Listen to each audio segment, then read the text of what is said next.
น่ากินใส่ข้าวสาร1 กำมือทิ้งไว้แบบนี้เลยไม่ต้องทำอะไรทิ้งไว้อย่างน้อย2-3 ชั่วโมง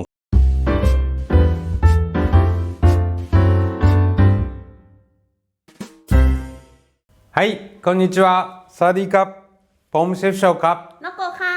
วันนี้จะมาทำเทบะโมโตโตไดคอนโนนิโมโนะครับ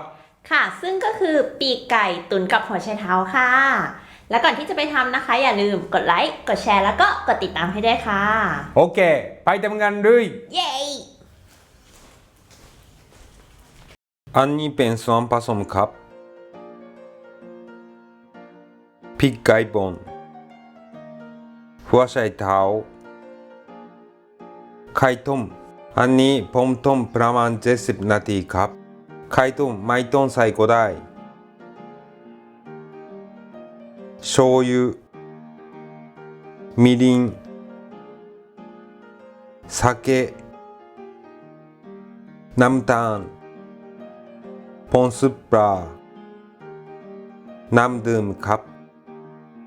หั่นหัวไชเท้าหนาประมาณ2 เซน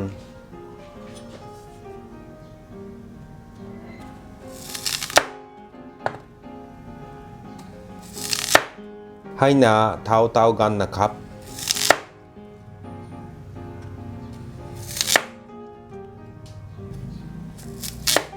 หัวไชเท้าเปลือกจะแข็งๆถึงเส้นสีขาวนี้ปกหนาๆเลยครับ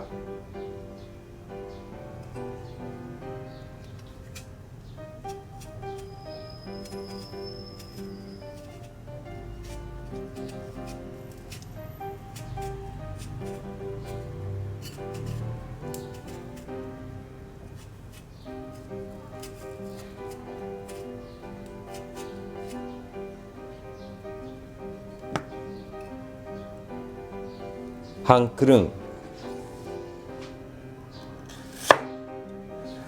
ฝังครบอกทำให้ไม่ค่อยเด็ดต้มสวย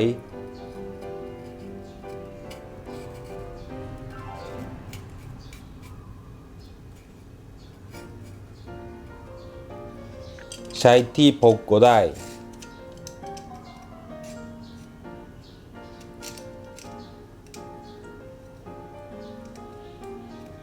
แต่ทำกินที่บ้านไม่ต้องก็ได้ครับพัน1/3ของความหนาหัวไชเท้าทั้ง2 ด้านครับทำให้รสชาติเข้าเนื้อง่าย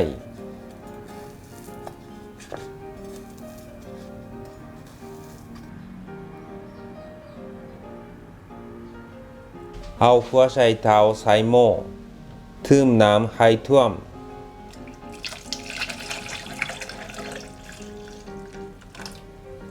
ใส่ข้าวสาร1 กำมือต้มให้เดือดต้มพร้อมข้าวสารช่วยให้หัวไชเท้าสีสวยไม่เหม็นไม่ฝาดเป็นพื้นฐานการทำเมนูต้มหัวไชเท้าครับหรือต้มด้วยน้ำซาวข้าวก็ได้เดือดแล้ว2 ฟอง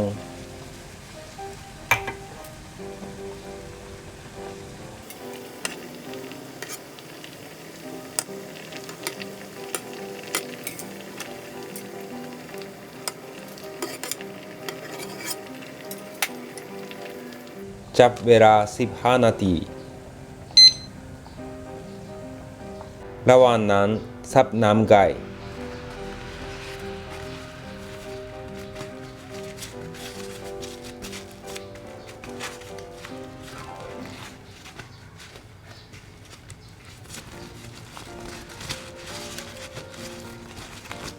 พันตรงข้างกระดูก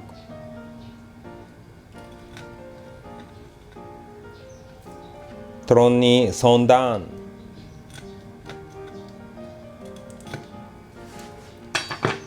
ทำให้รสชาติเข้าเนื้อง่ายและเนื้อลงง่าย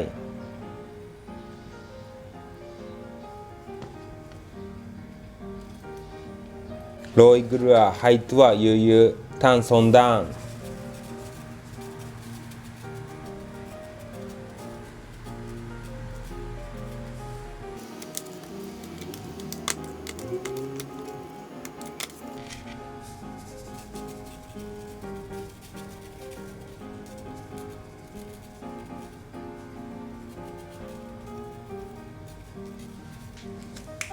ว่ามักทิ้งไว้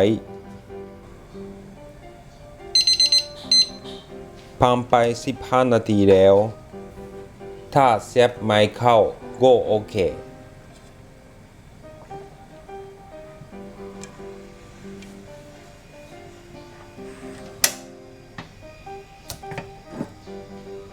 ใส่น้ำมันがない方ตั้งไฟกลางย่างพริกไก่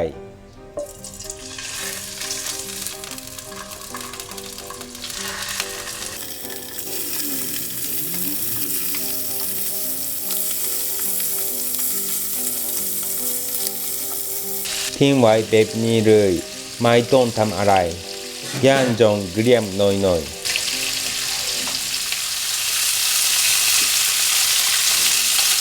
แล้วพลิก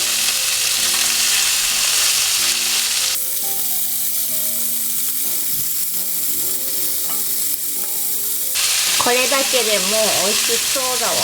そうかいうんこれだけ食べるかย่างให้สีสวยทั่วทุกด้านสีสวยหมดก็ใช้ได้ถึงตรงนี้ไก่ยังไม่สุกนะครับปิดเตาก่อนเช็ดน้ำมันออก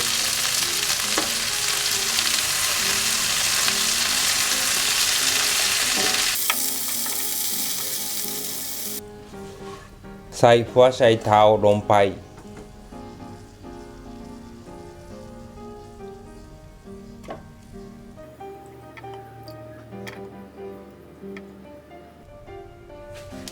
แล้วใส่น้ำ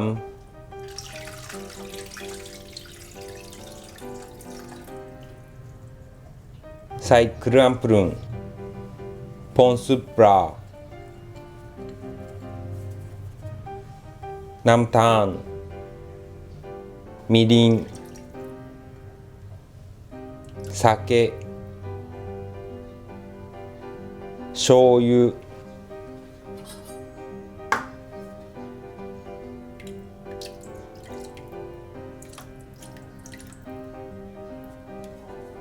พูดไฟต้มให้เดือดแล้วช่องฟอง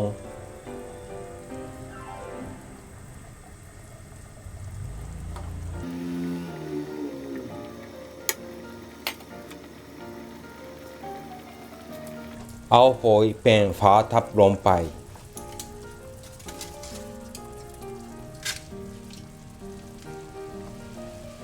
โจหรือตรงกลาง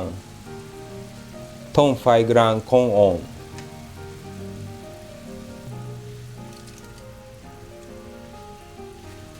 20 นาที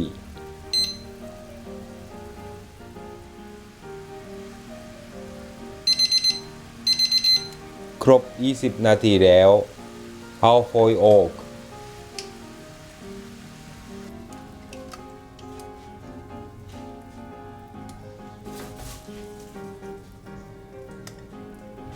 ปิดไฟใส่ไข่ต้มลงไป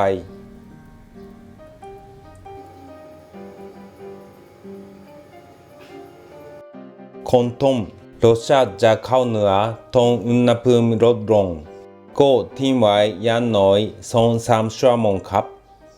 ถ้ามีเวลาประมาณ6 ชั่วโมงดีที่สุดเอากระดาษปิดทำให้รสชาติทั่วถึง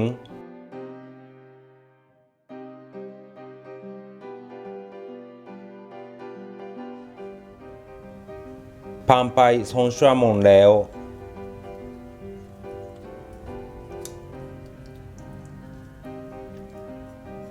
กงยิงก็ให้เดือด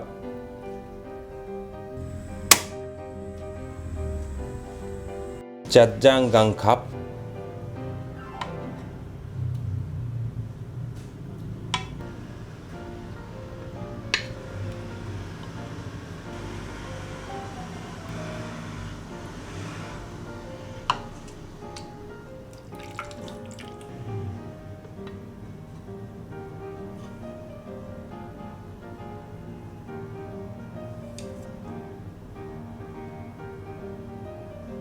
พริกไก่ตุ๋นหัวไชเท้าได้แล้วครับ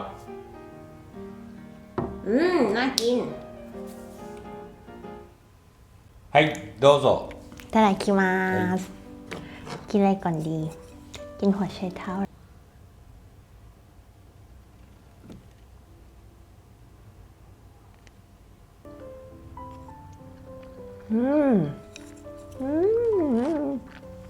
อร่อยหัวไชเท้าตุ๋นออกมานิ่มมาก ละลายในปากเลยอะ ไม่ต้องเคี้ยวเลยอะแล้วก็รสชาติซอสมันเข้าเนื้อ แบบโซสึโนอาจิกะรสชาติซอสมันแบบว่าเข้าเนื้อแบบว่าชุ่มฉ่ำรสชาติเค็มนำแล้วก็มีหวานนิดๆหรือเปล่าอร่อยนะกำลังดีเลยเข้าเนื้อกินเลยค่ะいただきますกินอะไรกินไก่